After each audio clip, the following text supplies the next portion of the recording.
Hello, hello. Hey, Wendy. How are you? Doing great. Good to be Awesome. here. Glad to have you back. And what an awesome Tuesday. Things are happening in what we do in our business. So I'm pretty pumped about that. And I know you're rocking it down in Chattanooga. So that's awesome stuff. And we've got a really, really cool topic today. Wendy and I have been talking about this. Matter of fact, we've got a special event coming up that we'll talk about later as well. But today's event is the top five, or not top five, the top challenges women face when building wealth. So we're going to talk about that in just a second. Get your friends on and let's go.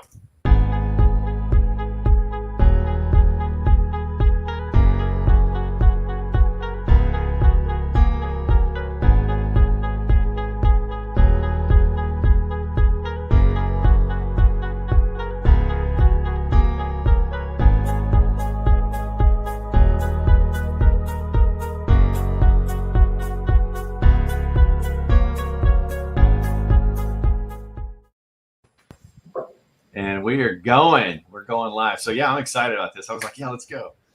But Let's do it. I know, let's do it. Let's do it. So wealth, right? That's kind of what we're talking about here on the Money Move Show. And for those of you just joining us, make sure you click that subscribe button down below and share it. Our whole thing is watch, learn, subscribe, and share because we're talking about money moves that you can make on any budget and apply them to your life and win. Right, Wendy? Yep, absolutely. Yeah. So I'm today, excited about this subject. I've And why? actually just been like kind of learning more about women and money Mhm. and realizing the gap, right, in financial literacy. Yeah. And kind of understanding why. So I'm excited to get into this topic. No, it's good. And you're going to get two sides of that equation today too, right? And there is a gap. There's no getting around it. So we're going to, kind of go through some of the issues that we all face. And then specifically, we're going to talk about, Wendy's going to kind of talk about the challenges that women face, specifically when it comes to building wealth. And we're not just talking about retirement. We're talking about wealth in general. It can be retirement, but just stacking cash. Everybody's after the MBA. I think everybody should have an MBA, not a degree, but a massive bank account, right? So we're trying to show people on how to get there. So, one of the things that, well, I guess I'll ask you, Wendy, what do you think that one of the main things that everybody struggles with when it comes to building wealth? What's one of the runaway problems? Like spending without realizing it. Yeah. Letting the money trickle away. Yeah, exactly. Right. You're letting that money kind of fall away. And we see it. I used to be guilty of it. Right. We're not intentional about our money. Right. And we simply just spend a little here, spend a little there. I don't know if you go out to lunch with friends on, on occasion and stuff like that, or, I used to spend a lot going out to eat. That was like my biggest struggle. Yeah.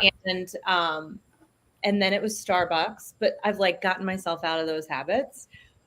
But they're easy habits to fall into. Now it's buy $1.20 McDonald's coffee. Hey, you know what? Don't knock the Mickey D's Cafe because I love it. And yeah, I'm the same way. I mean, it gets a little crazy. I mean, anymore, even just buying a soda, you're out somewhere and you buy a soda at a machine. It's like $2.50. Yeah. And that in and of itself doesn't really sound like a big thing because it's only a couple bucks, right? Or, whatever. But it starts to add up. I mean, you buy, say, a $2 soda a day. Yeah. At work, that's what, 5 days, that's 10, that's $40 a month. That's a lot of money that you can be putting away. Yeah. Granted, $40 isn't a lot of money, but it adds up. You add that, well, because it's not just the one thing, it's all the little things. Thank you. Like right now, as a mom, my biggest struggle right now is the older kids, my 16 and up. Hey, mom, can you Venmo me $10? Hey, mom, can I have $5 for the game? Hey, right? It's like, right? Nickel and diming me to death. And all of a sudden I'm like, where'd all the money go?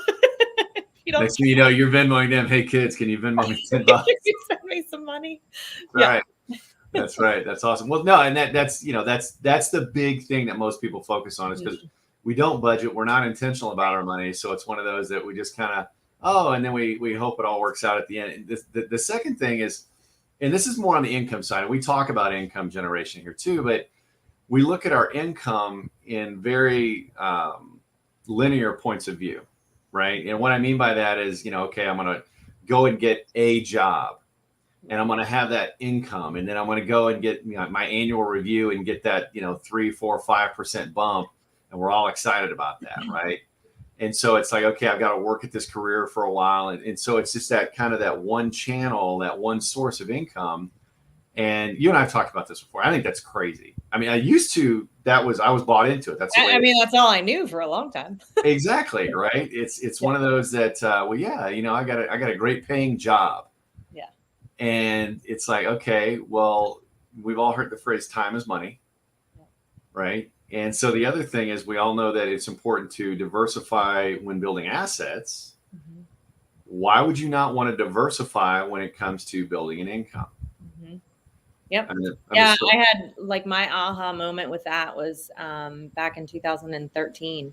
Mm-hmm. And I went to a wealth building seminar. I had never been to one before. And like really all I knew is like I'm climbing the corporate ladder and trying to get the next best salary, right? Like what's the job I can get that pays me a little more? And I got to this place in my career where it was like, if I want to make more, I have to leave my family that much more. Like I never saw my kids as it was. I was traveling Monday through Thursday and then every other weekend. And the next job I had up for promotion, they said, you're going to travel 270 days a year. There's not it, right? That's ridiculous. That's insane, right? It's like pretty much all the working days. And so I went to this wealth building seminar and they talked about that you need to look at your income, not as climbing a ladder, but like they called it horizontal, but multiple streams of income, all these different touch points and creating residual income. And I had never even heard that before. Which I was young too, but I'd never even heard of residual income. And so in that, it was this mind shift and I'm like, okay, I don't just have to have a salary. I can do something else. And that's when I started an online business the next week, actually. Yeah. Well, and that's the kind of the light bulb moment, right? The epiphany. I mean, it's one of those that, and Robert Kiyosaki wrote a fantastic book about going from an active income to a passive income, which is some of the residual stuff you're talking about. It's called Cash Flow Quadrant. I'll put a link below so you guys can check it out. But, really trying to understand that time is money. You only have a certain amount of time. And you get to a point in your career, like you were talking about traveling all the time. And I was doing the same thing. I was a road warrior, right? I was always out there, just doing what you got to do. Yep. But at the end of the day, it was never going to really increase significantly my income. That is because I wasn't able to increase my time significantly. Right. And so that's where it gets into a little bit of a challenge of, okay, what am I going to be able to do? And that's where the multiple streams of income comes in. I mean, it's, finding a side gig or a side hustle or, doing X, Y, or Z. We talk a lot about real estate. People do that as well. Just creating that. But, income is not linear. So we've got to stop looking at it or else you'll never really get bigger than you when it comes to that stuff, when it comes to income generation. The next one is really looking at that, and you hear it all the time, especially out in social media, YOLO, right? You only live once. Yes. Looking at life and living it for today and not tomorrow, right? I don't know if you come across that. I see it all the time. I mean, I lived my whole life like that.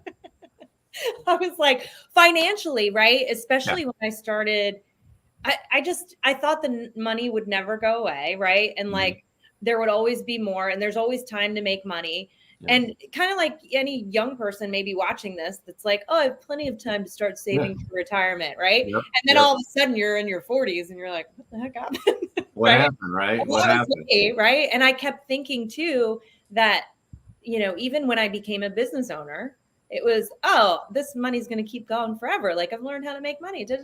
And I never had that forward thinking. I did with my vision for my business, but I never did with my vision for my finances, for my wealth. And and so I think it's so important to like have that the same way we have a vision for the future of, the way we spend our days, like of the wealth that we're going to build. Yeah. Yeah. And that's so, and I always tell people, the money you save today is going to save your butt tomorrow. Whether it's, you get injured and can't work or your business model, if you're, self-employed or whatever changes. I mean, you look at some of the businesses that were around 20 years ago, they're not around today because, things change, right? You look at network marketing, which I know you're a stud in network marketing, but, some of those companies change, right? Or the products kind of fade out or whatever the case may be. And that's why it's so critical. You figure out, okay, what am I good at? How can I monetize it? What else can I tie into that? And, I show business owners with our company, other business owners, how they can work with us. And we've got a revenue sharing program. I mean, that's going to add, we've got a CPA making 100,000 plus with us a year, doing nothing other than aligning with us and allowing us to contact our clients and stuff like that and helping them out along with what he does. And so you start thinking about that. And that's what, one of the things I've said in the past, there is so much money out there to be made. So much. So don't ever tell yourself that you can't make money, or, you just don't know how. Right. And that's why, it talks to you. We talked last week about or a couple weeks ago, about those 5 people, your money team. Right. Yeah. And this is one of those, you look at, okay, how can I create multiple streams of income in those same line of work? And that's where getting around other entrepreneurs and kind of brainstorming, masterminding, or whatever you want to call it, really can kind of help take you to that next level, because you, the viewer, and you have everything it takes to be successful. It's just a matter of, you need to have somebody show you how. Right. And that's the big piece. So, that's one of the things. And there's a rule out there called the rule of 72. And this talks about using time. Time is either, when it comes to wealth, time is either going to be your best friend or your worst enemy. Yeah. And I'll ask everybody listening to this, if you could go back and talk to your 20-year-old self about saving money, what would you say? What would you say, Wendy? Stop going shopping. I mean, seriously. Money away. I was like the person that I was so bad. I was a spender. And this is where I think with women too, like women, from my experience in my circles, right? We spend little things constantly, going back to that trickling away. But it was like, after work, I'm going out to eat and I don't have the right clothes. I'm going to go buy a shirt, right? But I spent so much money on frivolous things. So if I could go back, I'd be like, man, every time you want to buy something, don't buy it unless you can put that much away to save as well. There you go. That's a good analogy. But you look at that and yeah, I mean, even if I could tell myself, just save $25 a month, whatever, because back in the day when you first get started, you don't have a lot of excess cash.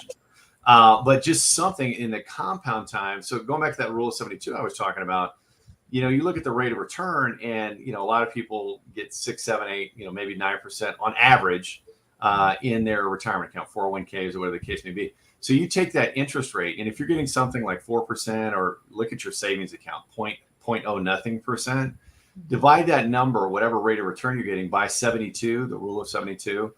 Whatever number comes back is going to be approximately how long it takes to double that money. Yeah. So, for example, if I was, I had 10 grand in a CD, getting 1%. Well, 72 divided by 1 is, 72 years, right? So it's like, okay, 72 years for that money to double. And you look at your bank account and it's like, and I see your eyes kind of widening, you're doing the math in your head. I mean, it's one of those that you do that, look at that money and you're sitting in a bank account. And I see that so often because it's safe, right? We're going to talk about that in a little bit. But the question is, okay, how can I get out there and grow my money and things like that? But if you don't take advantage of it, then you've got market corrections and things like that. So you think you've got 40 years when you're young until you retire. You really only have about 20, maybe 25. So all of a sudden that time cuts in half because of that. So a lot of different factors. So, but along those lines about shopping is paying too much for things. Right? I don't know if you've ever experienced that. Heat of the moment. It's like, okay, burning a hole in my pocket. I got to get it out. Let me buy this thing because I want it. And you instant gratification. That's the world we live in, right? Yep. I mean, my car is probably the biggest thing that I was just like, I'll just take it, right? Oh, it's an extra $85 a month. We'll just do it. Right? Wrap it up.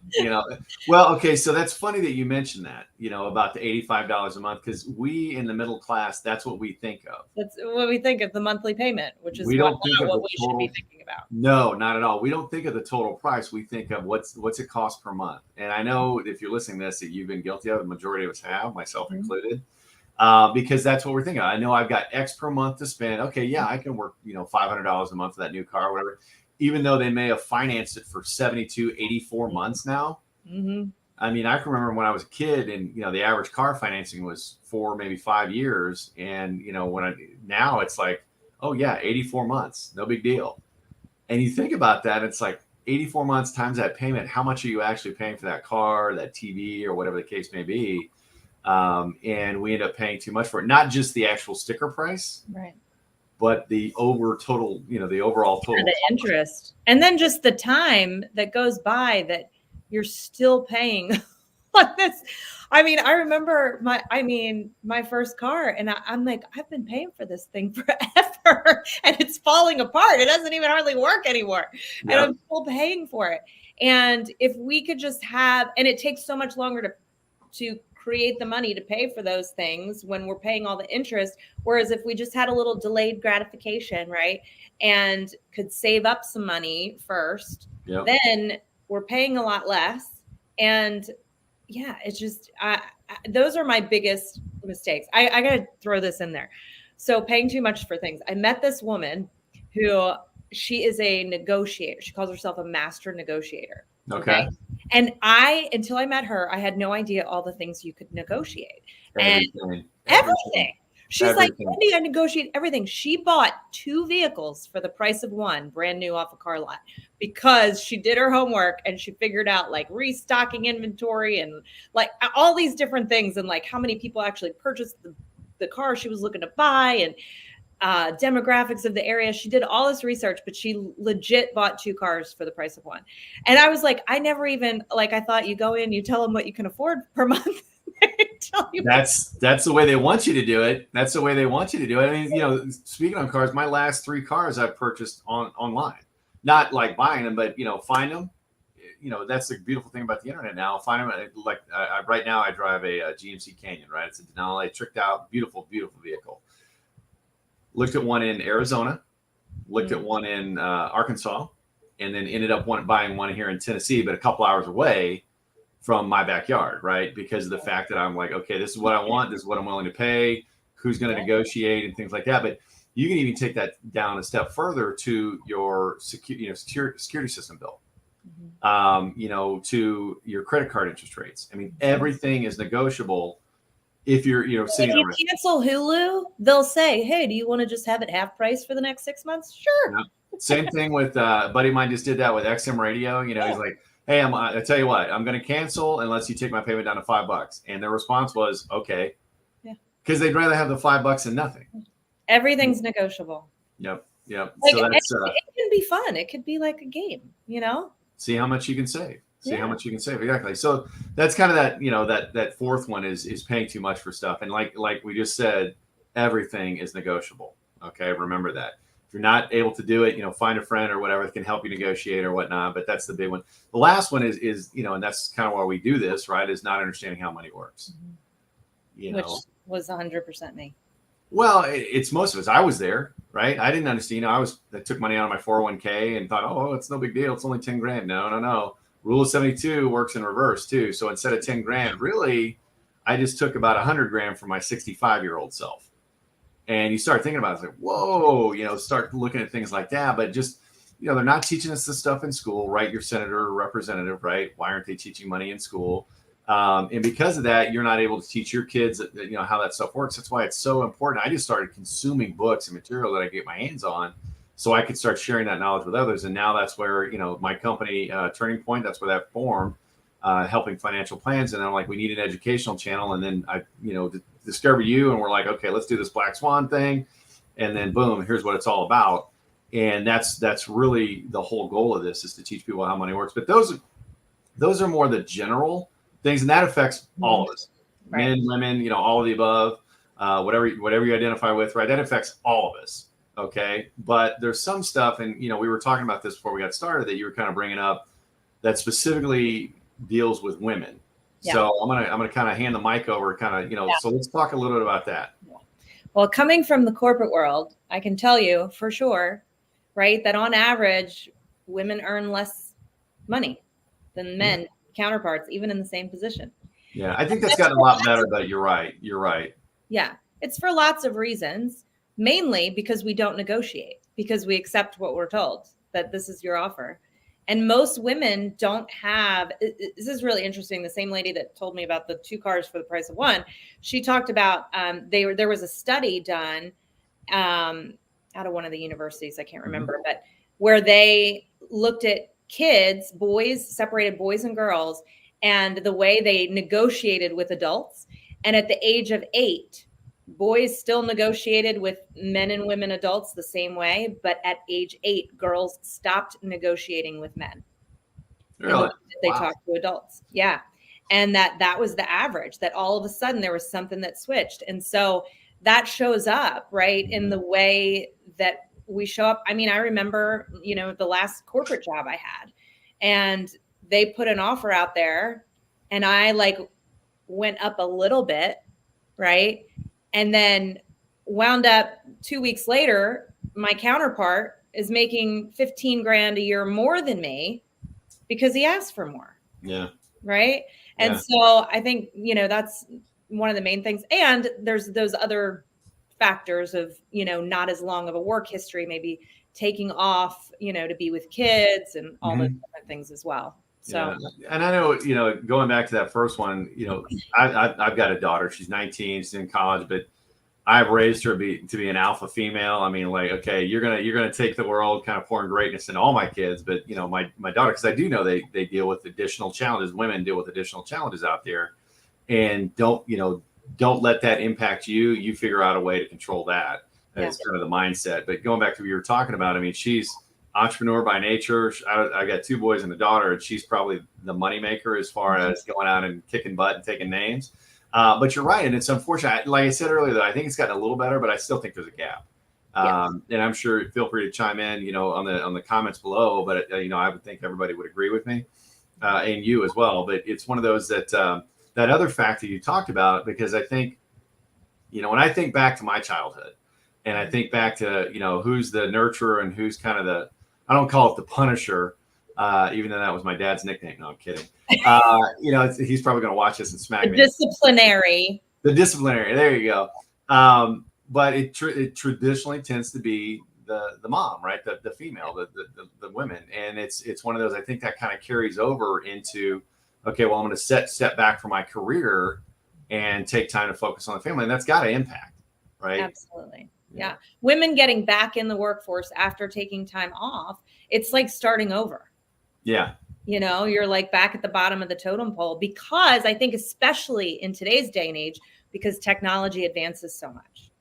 Right. And so if you were in the workforce 15 years ago, I mean, even me included, right? When I was working my last corporate job, banner ads, I was running banner ads and Google AdWords, and all these things were brand new. And now it's old news, right? Yeah. So now you got to know a whole bunch of other stuff, which thankfully I'm in a career that keeps me up to date on all that. But on the things, that technology advances that I wasn't a part of because I stepped back from my career, it's hard to just jump right back in. And so you kind of start back at the bottom, No, that makes sense, because especially, with technology, the way it changes and everything like that, it's just, keeping up, because you unplug and then now you're trying to plug back in 2 years, 3 years, 4 years later, sometimes longer than that. Yeah, I could see where that would be a big issue. I would see. So what other things do you think? I think women are not quite as risky typically as men. Yeah. And so we are more focused on being safe, right, than thinking about long-term growth. We want to be safe and comfortable now. We're thinking about our kids, right? We're thinking about paying the bills this month. And I know this is for me. And I'm things will work itself out in the future. And I'm not as worried about the growth of my money as I am being comfortable here today and providing today. Yeah, no, I can definitely see that. Again, it goes back to that nurturer kind of, approach of, hey, I want to make sure, that things are taken care of today, and we'll kind of cross tomorrow. But you also look at, just car insurance, right? I remember when I first started driving, my car insurance was through the roof. And typically, if there's a sibling, a sister, the car insurance is much cheaper. I know it was for our kids and everything else because of that risk, right? Yeah. You get a teenage. We're not daredevils like you crazy boys. And so, but that that it's all fun and games, but it kind of that carries over into some of that other stuff about the risk taking and things like that. Of, hey, I want to be a little more conservative in regards to my growth strategy, as opposed to maybe a male counterpart, which can be good or bad depending on what you're kind of doing things. And I see that a lot in the financial planning world that I play in with my clients and things like that. And you've got to kind of identify what that specific need is. But one of the other things in tying to the financial planning that women deal with is they're going to outlive their male counterparts, by 4, 5, 6 years plus. Yeah, way more than that. Yeah. So I'm just, my family, like the women lived into their 90s. I got to know every single one of my great grandmothers. I knew none of my great grandfathers. They were all killed before I was born. So they all died in their 60s, and my great grandmothers lived till their 90s. And yeah, I think it's, So you think about that from building wealth standpoint. If you've got a traditional couple, and typically you may have a couple years age difference, and all of a sudden it's like, okay, that money's not just got to last until one passes away, but the other, and that's what women have to be concerned about is, do we have enough? What's my FIN is what I call it, financial independence number, right?